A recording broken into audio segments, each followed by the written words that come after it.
in that way. Lost a whole year in there. Me too. I totally did. Welcome, everybody. Thank you for joining. We're going to do that thing where we wait for a few minutes because every webinar likes when people are late and doesn't want to leave anybody behind, I guess. But we're not going to wait too long to honor those who have joined on time. Thank you.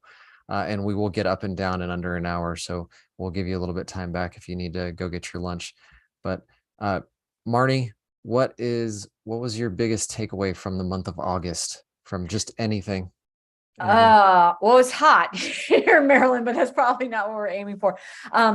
It was interesting. I was seeing two different types of kind of business mindset. One is aiming to scale, and then one was there might be an economic recession. How do I tighten up? And the approaches were very different. But I thought that was interesting. How about you? I was actually talking with a friend of mine last night about this. And how some of the, especially maybe smaller in size or not scale-minded MSPs are not wanting to proceed on investing in the sales side of things because they're like, we've got a recession coming up. And we were saying like that's actually the opposite of what you should be doing. All the sales coaches say now you need to sell. If you believe we're going into recession, that's a whole different argument. But if you believe we're going to recession, sell is how you persevere through that, which helps because we're talking about some of that today. But the other takeaway for me for last month, and we had talked about this when we saw you Denver, wherever I saw you. June, like everybody went on vacation in June and part of July, June especially. And then everyone came back in August. All at the same time. Yeah, it was, yes, agreed. My calendars, the team would laugh. They're like, there are zero gaps in your calendars. I know, everybody's busy.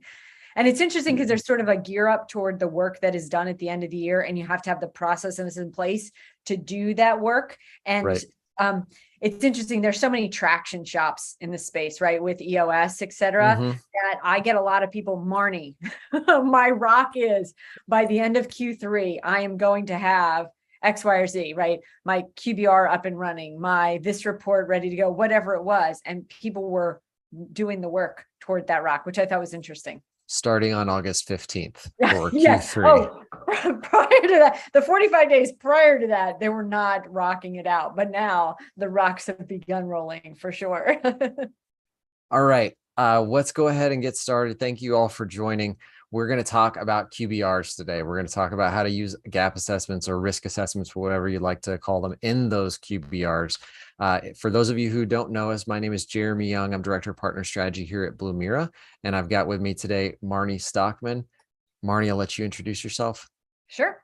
I'm CEO of Lifecycle Insights. For the record, Jeremy and I did think when we saw these pictures that we may be related in some past history. So we didn't identify that 10 minutes ago when we were talking about it. But if anybody has ideas or relatives that look similar, let us know. We'll try to connect some dots. I'm not going to stay here too long. It's creeping me out. But yeah, Marnie's like my long lost sister. We do a lot of stuff together out in Channel Land. And we're actually, I know a lot of MSPs on the call today. You're probably a member of some peer groups. Marnie and I are also a member of peer groups on the vendor side, and we meet quarterly as well. So we do a lot of the same things that you guys do. We have a lot of the same discussions, and QBRs are one of those. Now, I have my take on this, but Marnie, you live this. So talk to us about the art of a QBR. Yeah, and I'm going to give you a little bit of how I landed in the land of QBRs in the channel, if you're good with that. So I actually started as a high school math teacher, the way every CEO of a software company does, right? It's a natural progression. Or should. Well, I landed in the customer success world in the ed tech space. Side note for any MSPs looking for customer success humans, teachers make great ones. They're good English to English translators, and they can ask if you can turn it back off and back on again 100 times. As long as they have the technical capability, right? Didn't you tell me that? I did. I said I would look at the high school math and science teachers because so that they have the technical chops. 100%. I think that's really important. But in the world of customer success, I was actually acquired 3 times, and I wasn't the owner of the company. So I was just doing customer success and having to scale customer success teams really fast. we did two things well. We defined metrics to look at health of clients, and we did QBRs. And by golly, we did QBRs, right? We've done them badly where they were autopsies of tickets where I just stood there and literally people would send me notes like, way to catch bullets with your teeth and take knives in the back, right? That's not the QBR to do. So we learned a lot. And we're looking for a place to scale this idea. And I ran into my friend, Alex Farling, who I had played volleyball with for 20 some years, and said, are there any problems in the managed service space that could use a product solution? And he said, yeah, I spent 6 hours a day cobbling together my QBRs. I'm not confident the data is accurate. It's certainly not pretty. I'm not sure it's strategic. So that is how we landed at Lifecycle Insights, aiming to automate that for folks. But what we have on the screen is really the talking points that we bring to the table around quarterly business reviews. First and foremost, you have to learn the customer needs. The business review, somebody told me the other day, it's like the Trojan horse of sales. It's not meant to be a sales call. You will sell in a business review, but if you make it about the customer and their needs, it's going to drive the business for you and for them. So I've been working with MSPs for a long time, and we've got a poll up. Please respond to the poll talking about how often you do QBRs. QBR is like the generic name, right? Yeah. But unless you're doing them quarterly, they're not actually a quarterly business review. I say, can we call them quality? But probably one of the weaker points across the MSP space altogether is tech people don't always love to sell. And so they don't always want to ask for the business, or they are sensitive to, well, I just asked them for this thing. I don't necessarily want to ask them for this thing. And referring to this as the Trojan horse of sales, when you are having the right business level conversations, the sales take care of themselves. Absolutely. And when you are listening properly, and then when you're just mapping solutions to problems, selling takes care of it yourself. And you're coming out of these with requests for quotes, as opposed to you just kind of feeling like you're badgering customers to get them through. So we've got this poll up. How often do you do them? When I ask this question, I get all over the map. I usually, what are some of the most frequent answers you hear when you talk to I MSPs? either get the sheepish, we should be doing them better. That's the most common response, or ad hoc. So we do them for some clients some of the time. What's interesting is I've taken a look at the participants we have, and we have some of our mature life cyclers on the team. And I know for a fact, one of them talks about the fact that there's a 1-to-1 correlation between the number of quarterly business reviews given and the number of quotes delivered. So, it really does drive business. And I think the other important piece is kind of what you have in the middle there with drive full stack adoption. When you can have the conversation around the bigger picture. And I love that you have a puzzle here, because you know what activity I'm going to do in a minute. That picture is going to play in nicely with the conversation around why driving stack adoption is important for their security, stability, scalability. And also, frankly, some of that establishing trust, which is more about the building of the relationship, customer success, right? The human element. I like to talk about the study that Gartner did. They said small businesses expect their enterprise partnerships to be done 85% through technology, right? Automation, notifications, et cetera. The other 15%, they expect a human interaction that involves understanding their business. So I think that kind of ties together all these points nicely. Well, and let's talk for a minute how, if you're not communicating right, if you're not mapping what your message is to like solving business problems, the QBR message can land not so great.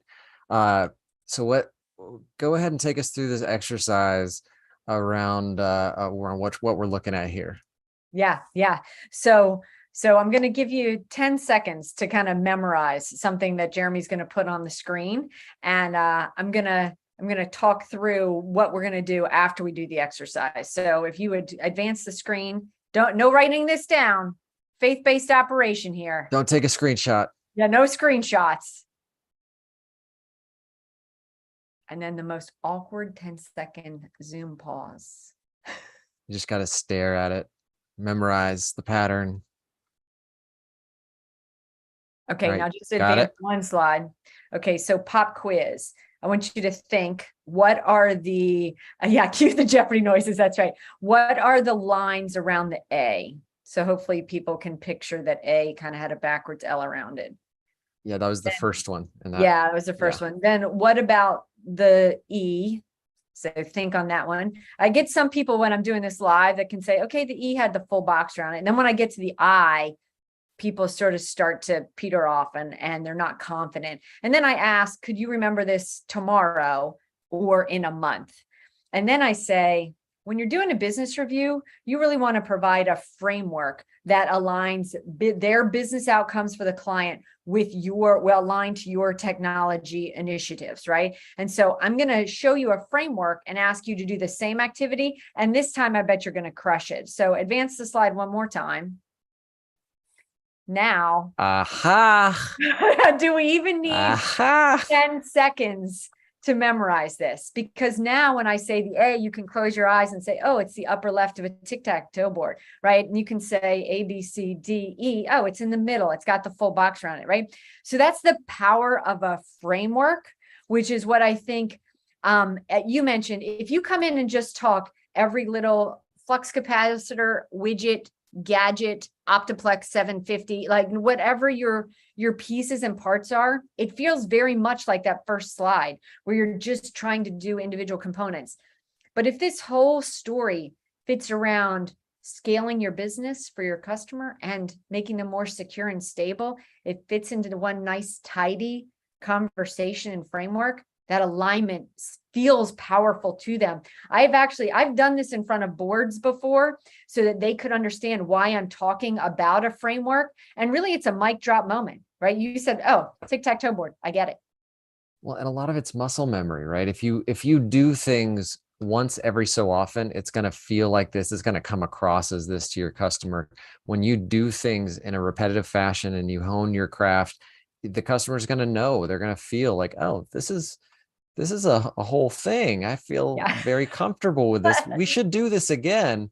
Yeah. But what does good look like? Yeah. So part of the framework is, and this is just a sample, right? If you answered ad hoc or I rarely do a business review or maybe annually, part of it might be you don't know what to talk about, right? So we just threw up a poll on how long do you think they should be. What's interesting is I know some folks on the call will say the first time you do it, it's probably going to take more than 2 hours. But as you hone in your messaging, you really can get it down to an hour. So if you look at away the answer. Right. There is no right answer. This is your opinion. Yeah, no, absolutely. And you may have different pieces to communicate at different times of the year, right? Everybody's got to make it their way. But if you look at kind of what we have up on the screen, a check-in, executive summary, relevant action items, et cetera, project status update, there are only 2 pieces that are really anything more than a quick point in time, right? There's client updates and changes. What are you asking about in this 15 minutes? You're asking about the business objectives that client has for their business. I have some folks say I spend 20 minutes on that and I learn so many opportunities and catch so many things. For example, if in that conversation, the client says, oh my goodness, I haven't gotten around to this, that, or the other. We're trying to open a new location. Wait, time out. What? You're starting to open a new location, right? As the technology partner here, we need to know about that. So the client updates, super important. And then what we're here to chat about today, right? The gap piece, the risk piece, where is their exposure and how are they aligned to your framework? So if you can only talk about 2 things, everything really feeds into those 2 conversations, projecting a technology roadmap and budget aligned to the client's business objectives. Nice. Erica, what were our results from our poll? And I don't think we got the results from the first one either that I saw. Oh, I might have just missed it. So it looks like about an hour was the main one. 57% of you, 45 minutes to an hour. I mean, you cheated. Marty gave you the answer too early on. Sorry about that. But I mean, however long it takes to get through, that's and 1 to 2 hours are kind of tied for second there. but yes, these can take a long time, especially when you're kind of muscle and feeling through it. The frequency, it is good that the majority of us answered quarterly business reviews should happen quarterly. By definition, in geometry, given. Yeah. However, that's not the reality situation for most of us. A lot of us are guilty of it. It takes a while to turn this into a standard in practice, but that should be the goal, and that should be what we strive towards. So I would encourage everyone to keep on doing that, because it's going to make for happier customers. It's going to make for more customers aligning to your tech stack and what you want them to do. And ultimately, it's going to mean more operational efficiency for you, more profit for you. Let's talk about the gap assessment piece, and specifically how this can help sell security. So if you haven't ever seen Lifecycle Insights, we're going to show some of that platform. It basically creates the framework for you for QBRs and makes this all really easy. I have built a piece of this on the Blumira side to try to help. It's a little bit more manual, and I'm going to put this link in the chat. So if I think I can chat to everybody.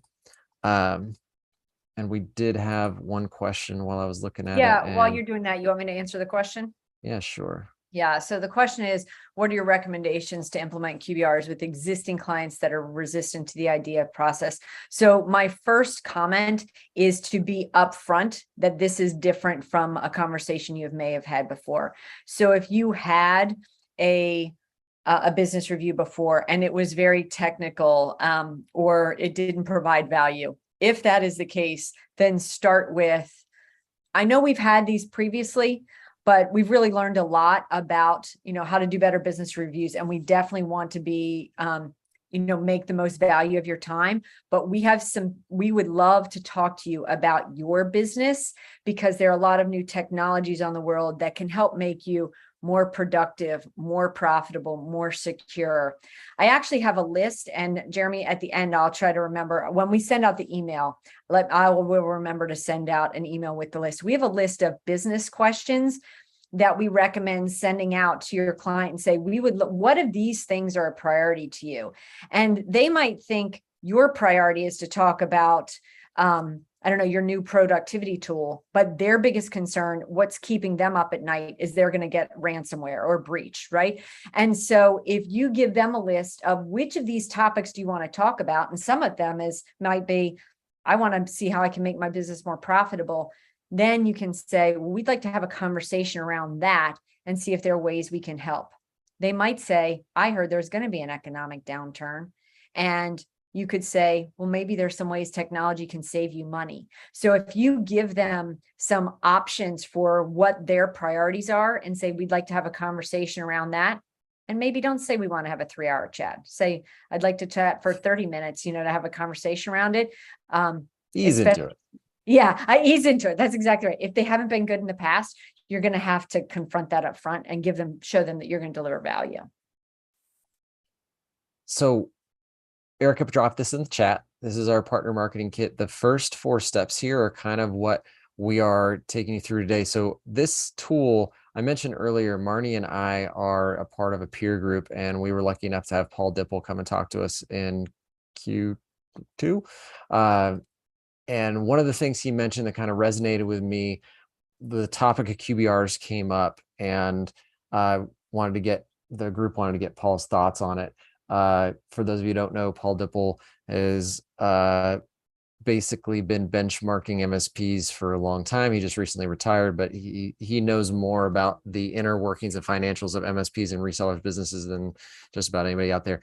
And he gave an analogy of, all right, so if you want to be a BMW dealer and they create a new car, they're not asking you if you want to sell that car. In order to start production on creation of that car, they're going to assign you a quota that says you have to meet this quota. And in order to do that, you are going to map out how many cars you're going to sell per month. And if you'd like to opt out, you can. You just won't be a BMW dealer anymore. So it got me thinking that, well, a lot of what we do is kind of in the MSP space. We'll adopt new technology. We like it. Okay, now we're going to go out and try and sell it. it's a little bit backwards. We should actually understand where we want to get to in terms of the pricing for that particular product, and understand how many customers we need to sell it to in order to make our margins break even, get to a good place. So started with this tool around, you can, and it's on the kits. The first thing here, you can download it, play with yourself. You can use this for Blumira. You can really use this for any tool that you might have that you are actually ending up selling to customers. You're going to put in some variables about your MSP. How many total customers do you have? How many employees per customer are there? And the rest of this output down here will kind of change as we go through. So if I have 100 customers and maybe it's average of 60, for these are Blumira specific things, and I already kind of input them about an hour and a half to get set up, about an hour a week. You put in your hourly tech rate, what you're paying your tech, so the cost of that labor, and then how much do I want to charge for it? Is it 16? Is it 12? That's up to you. And I'm going to look over here. Okay, well, in order to get to 12, I really need my cost to be at least 5. So I'm going to drop the $5 here, and I need to get to $2,500 a month in order to get that. What you're going to see down here is these outputs have changed. So now I understand that in order to get the 2,500 at $5, it's going to be 500 users I need to hit. For the average size of my customers, that's about 8 customers I need to have this sold to. So next step, and this kind of breaks down the margins of what you would look like across 25%, 50% if you had this sold across all of your customers. So if I know I need to sell this to 8 customers, then I should probably start with more than that. And Blumira offers a free edition. So what we have here is like, all right, if you have 8 that are target, give me 24, uploaded it into the free edition. We're going to give you some email templates. Hey, okay, this is where you start. You've set them up on free, pepper them with a little bit of education on this. And then in the next QBR is where you can use a gap assessment to say, hey, look, before we did any of this, here's where you were. And this whole document kind of takes you through, and really for most of your customers, the answer should be the same. So you'd kind of do this once, and then you can wash, rinse, and repeat around logging, threat detection, alerting, all these things that we help care for. We were barely doing any of them. We were kind of off the map. With free, we're helping a little bit there. We're getting better, but this is what we use internally. This is why we need you over here, and having that conversation in the way of just educating the why behind why you use these tools internally, and how you're showing what you can gain from them helps resonate and helps them understand. So at that point, it's not really so much a sale as it is strategic planning of, all right, now you see what we're doing. Let's just time this out of when you want to implement it.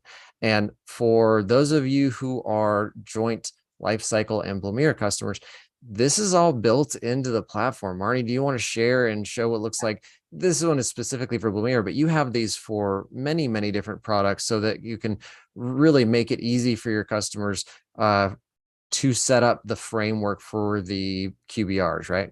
Yeah, it's interesting when you show that list at the end, right, with all of the components. I think back to the tic-tac-toe board. And if they understand that all of these pieces wrap into the one framework, then your conversation of, yeah, we're just going to get to when we're going to implement all this because all of this is what we need to do to secure you. Like that conversation just makes sense. But let me show you what that looks like for specifically the Blumira assessment. So this is Lifecycle Insights. I'm in as a specific client right now, Creative Designs, and I'm going to go down to their assessment component. We do a lot more. Obviously, there are a lot more buttons to click, but we're just specifically focusing on the gap assessment today. So when I go into the events, you can see at the top here that I have done a behavioral detections and compliance assessment. So these are the questions that you can ask that the answer is, we should Blumira more, right? You're my boy, Blue, as Jeremy's shirt says. If you're a current Lifecycle partner, I will include I've now got 2 things written down. One, I need the questions, the list of questions, the checklist. And the second thing I need is this CSV that you can just import right into your site. So it automatically adds in with all of these questions. And the one thing that the Blumira team has done, so First, I'm going to collapse the categories and start top to bottom. If you remember Jeremy's list from the PowerPoint: logging, threat detection, alerting, audit, compliance, response, and monitoring. As I dig into each of these questions, it goes into the specific questions that you would ask, where you could see and rate if logging is a problem for your client. So imaginary client is in bad shape, right? I went through and I've scored them with a lot of red and yellows along the way. But one of the things that the Blumira team has done is they've shown scoring instructions along with explanation and remediation tips. So they've taken the needing to know every component of the Blumira editions out of the equation for you, so that anyone could come in and say, okay, they're telling me that if they're not doing anything, like Blumira red free, that'll be red, Blumira free will cover this, right? So it tells you, am I supposed to score this red, yellow, green? And what is the solution? Great. So Blumira free satisfies this requirement. It sounds like a great place to start. Whereas others, when you show the explanation, remediation tips, it'll say you really need the advanced edition. So I'm going to show you two pieces of this, one of which is what this assessment report looks like. And this is where I wondered, did I hide it in the background? Nope, I'll download it again. And again, most of your customers should be in about the same position. So right, to be able to once you do it, that. Yeah, once you do it once, with some excitement, if you have a standard technology stack, everybody's going to be the same. If you have some variance, there might be some slight variance, but it'll mostly be the same answers. Which makes it certainly easy to replicate the story too in the conversation. So here's where it's very obvious where my strengths and weaknesses are. Now, again, this is an imaginary client, so I made them look like a terrible mess. But if they were really concerned about maybe logging, right, we could scroll in and say, this is specifically where the concerns are, right? All the questions you had. But the real power of this in my mind is that I could score the same assessment again, right? So I've done the same assessment, but this time I did the assessment as though they've already implemented advanced Blumira. And when I've scored this one, I show the assessment comparison report. And now I can see, well, you were at a 40 now, right? And if we go to the advanced assessment, you're at 100. Jeremy and I were talking before this about you could even do this to stair step it, right? So we want to move to the free edition. That'll automatically move the needle for you and put you in a better place. And then really, we need to mature beyond that. So there's a ton of appeal to that, especially the stair stepping to a free edition, right? They get used to the notion of what they're looking at, and you could stair step your way to a lot of green. I think there's a ton of power in that. And this is primal. I mean, everybody wants the executive reports, right? And what do executives want to look at? They just want to look, they want the red, yellow, green. Just give me the stoplight. And when they're in red, they're immediately going to point at it and go, how do I make this green? And that's where this whole process turns into something that makes your life a lot easier on the sales side, because you're just showing them where they are against where you are, against where other customers are. So you can see, like, look, you guys are behind. Like, we really need to shore this up. And whether it's Blumira or their Lifecycle Insights has assessments for many different applications, very different products to help you that are very common in the MSP space. So this is a very powerful tool for helping you get quality QBRs across the board. We just happen to be looking at Blumira today because we've partnered up to do make this easy for our joint MSPs. When you have MSPs that join Lifecycle Insights, they were doing maybe the ad hoc stuff before, and then they get to this level of detail in their QBRs of their customers. What's the feedback you get on how those QBRs go in comparison to how they went before?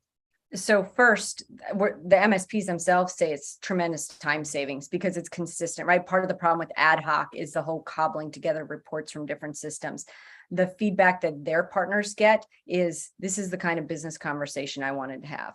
I wanted to talk about business outcomes and how to make my business better through the thoughtful use of technology. And that's what MSPs are bringing to the table. So the combo platter of being able to roadmap how to help make their business better, anybody wants to come to that conversation. I don't necessarily want to come to a call where you're going to say a lot of technology words that I don't understand, but I definitely want to come to a conversation where you're going to talk about, hey, one of the things that technology does is makes you more secure. It makes you, faster to market, those types of things. Let's talk about that. I'm going to stop sharing my screen so that you can share yours. And thank you, Erica. I just see the note to me that she can follow. She can send those things to participants. So I appreciate that.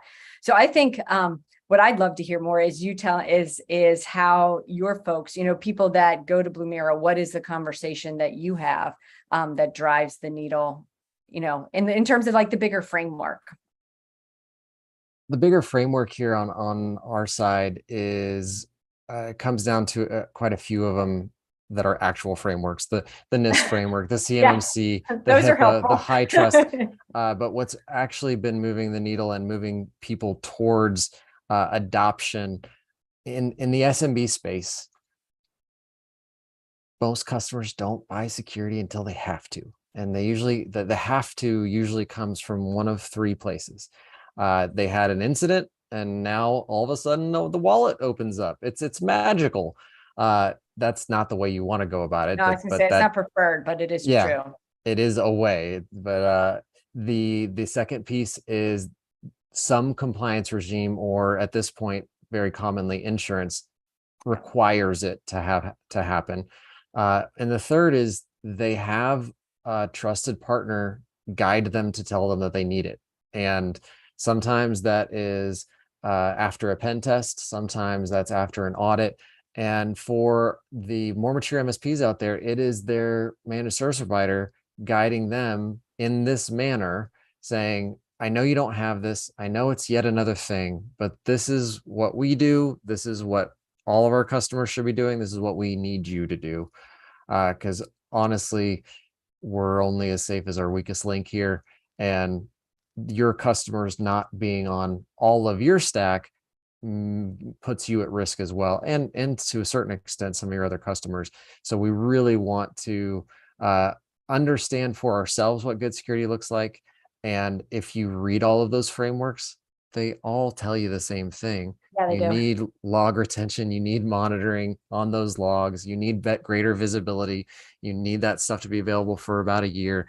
We just have been in the situation where we could avoid it because a lot of those don't have teeth. But if we like got introspective on it and we're like, well, what should we be doing? Yeah, we should have been doing this a long time ago. But that's a lot of the framework side of things that we look to. So it's interesting that you specifically bring up all of those frameworks they have mappings to show you exactly where the questions correspond, right? The other piece that you mentioned, I think is really important, is the cybersecurity liability insurance. We had a partner aggregate 35 different insurance policy questionnaires for us and created a master assessment that we have inside of Lifecycle Insights. And again, we see the same questions where, to your point, like a lot of now you have three things to do because you got to send me the spreadsheet output of that. Will do. That's easy. But I am writing myself a note. Yeah, because I'm actually working on something similar. There's MSPs have gotten between the rock and the hard place of your customers don't know how to fill that stuff out. So they always just send them to you. And you now have to be not necessarily like legally responsible, but they expect you to fill that out, which means they expect you to have the right answers for all of those various things. And every frankly, single they one, do expect you to be liable. Well, in their minds, yeah. And for the most part, each application has a different definition for each one of the things they're asking about, even if they're asking about the same words. So yeah, it's not easy. And so what I'm trying to do, it sounds like what you've done similarly, is find all those questions that would relate to us, give some sample answers to partners so you don't have to like make it up from scratch and kind of get it from the horse's mouth, so to speak. I will send that over to you. Thank you. Thank you. Let's do another fun little exercise around what does a QBR sound like from a customer's perspective? Yeah. So If I have, you don't have a framework. yeah, yeah. Okay. So for those in the chat, feel free to put this on chat or just type some notes, in your, or write notes, on your desk pad or whatever. But take a second to say, what is a complicated medical term? So list a complicated medical term, list a car part, list a favorite gadget or toy, and then list your least favorite ticket type to solve. So I'll give you a minute. Feel free, if you want to share and put them in chat, you can. If not, I'm going to totally pick on Jeremy and we're going to play I Mad think Libs. chat is hindered right now. I think Erica is like the only one who can talk to everybody. I don't know if chat, Gotcha. unfortunately. Zoom Q&A change. still Okay. works. So Well, if you, okay. I will, yeah. we'll use your answers and we'll play along at home. But so Jeremy said, what does a business review sound like if it's not strategic and focused on the business conversation, right? So Jeremy had gave me his answers earlier. So if you'd advance to the next slide, this is what I could call and say, hi, I'm excited to have your QBR today. We're going to list out all of your mesothelioma issues and review your catalytic converters. Then we're going to attempt to sell you some fidget spinners and finally doing an autopsy on all of your user lockout tickets. So I always say, if that makes me sound like Charlie Brown's teacher, right? As soon as you're just talking technical, that's what it sounds like to them. It doesn't make sense. You can throw mesothelioma in with fidget spinners and it makes it sound like, I don't know any of those things. Maybe it's a thing. So you've got to find a way to have a conversation that addresses risk, profitability, productivity, business outcomes, right? Not just, hey, we've got a new thing to sell, because they're just not going to understand that. Absolutely. And utilize your leadership. If you are the owner, you get it. If you're having customer success managers or you're having AEs run these QBRs, put your arm around them to give them some of the language of, like, if it was a third party trying to talk to you about your business, would they be asking you about what sim you're using? Probably not. They'd be trying to ask about what business problems you have that they might be able to solve. And I'll tell you, when I was on Verizon on the wireline side for 5 years, and no one likes their telco, but everyone has to deal with their telco. So like I could always get the meeting. And by the time I was moving on, the main thing I would do would just show up, maybe take them out to lunch and just say, so tell me about your projects this year and tell me what's up, what you have that's actually budgeted. And if you stop talking, the amount of information that you'll get just from leaving that open-ended question, and then whether or not what you do at all aligns to their objectives for the year. Because if you start with just walking in and selling something, you have no idea if they even care at all. But if you start out by just listening and understanding what their objectives are and what the budgeted piece is also very helpful, because that there's already a budget for that. So if it's something that maps to you, you can go ahead and say, well, actually, I can help you with that piece, and here's what we could do. So you're speaking more their language than trying to put a round peg in a square hole. You also brought up a really important point that's just about dealing with humans in general, that, again, from my teaching background, is a good strategy. And you said listen up front, but also from where they're coming from. So if I went in a classroom and a kid hadn't eaten that day, or had a fight at home, or their parents were getting divorced, right? Some kind of outside something that they certainly did not care about algebra 2. I can tell you that, right? They're blocked. But if I could start the lesson with what's on your mind and relate it to something relevant, and everybody could get that out, as soon as we let them get that out, then they could focus on what was there. So if somebody had a car accident that morning walking into the business review, the very first thing they want to hear about is not whatever it is you're talking about. But if you can get that out and on the table, right, and get into a listening mindset, and they've gotten whatever's top of mind to them off their mind, they can then move forward to have the conversation as well. like everybody looking at our headshots and thinking these people must be related. It's crazy. That's so distracting. We clearly have to bring it up before we move on. So we went through this in Lifecycle Insights platform, and this is really kind of the output if you're doing it just kind of the slides approach, but it's the same thing. We've built it in for Lifecycle customers. We doesn't look like we have any additional questions in the chat. Erica already put in the link for the partner kit, which has all of this information and a lot more on the Blumira side. Would love to, if there's a link, Marnie, that you want to drop in the chat, let us know. But essentially, just a little bit about us, if you don't already know. Blumira, we're a SIM. One of the questions of like, are you different than CyberCNS? CyberCNS, for example, is more of a vulnerability scanner. So Blumira is a proprietary SIM. SIMs have not really been prevalent in this space, mostly because they're built for security people. We are built for IT people, and that makes us much more viable for the MSP market and for the customers that they serve. Because really, this is becoming a requirement, as we mentioned, between all those frameworks. You're going to need something in place. And how we go to market with MSPs is a little bit unique. We're free for internal use. Try us out. Make sure you are able to operationalize it in your business. Make sure it makes sense for you. And then you can go ahead and sell it to customers as the opportunity comes. And we've also lined that out of like, here, we have a free edition that starts for Microsoft 365. You can start them there, give free Office 365 monitoring, and we'll help you get them into the advanced edition. This is the approach that venture-backed startups have been taking for a long time, the freemium model. We're extending that to our partners. So take advantage. I don't know if anybody else has done this. So yes, take advantage of that free offering. You could bring in new prospects. Go to a trade show and say, hey, free Office 365 monitoring, because we're not going to charge you for it, but it'll help you build your revenue and build that pipeline on the security side.